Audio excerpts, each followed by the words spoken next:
उद्याचा महाराष्ट्र बंद मागे मुंबई हायकोर्टाच्या आदेशानंतर उद्धव ठाकरे, शरद पवार आणि नाना पटोलेंची घोषणा। तोंडाला काळ्या पट्ट्या लावून सरकारचा निषेध करणार, गुन्हेगारांना शिक्षा करण्यातही तत्परता दाखवा, ठाकरेंचा टोला।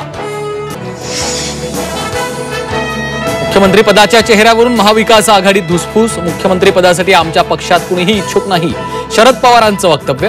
तर विधानसभा निवडणुकीनंतर चेहरा ठरवू, विजय वडेट्टीवारांची भूमिका।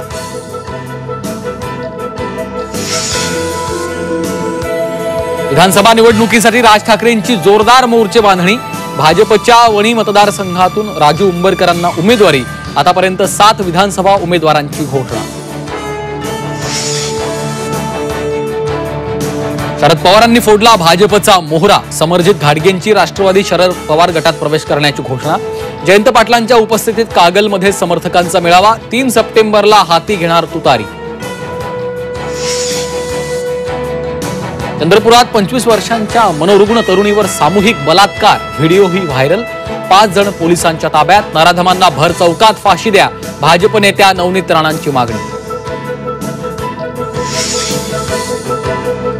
पवई परिसरात जलवाहिनी फुटली, सहार गाव फिल्टर पाडा, मरोळ मरवशी मार्ग, वांद्रे रेल्वे टर्मिनस तसंच धारावीत उद्या पाणी पुरवठा बंद राहणार, मुंबईकरांना पाणी जपून वापरण्याचं आवाहन।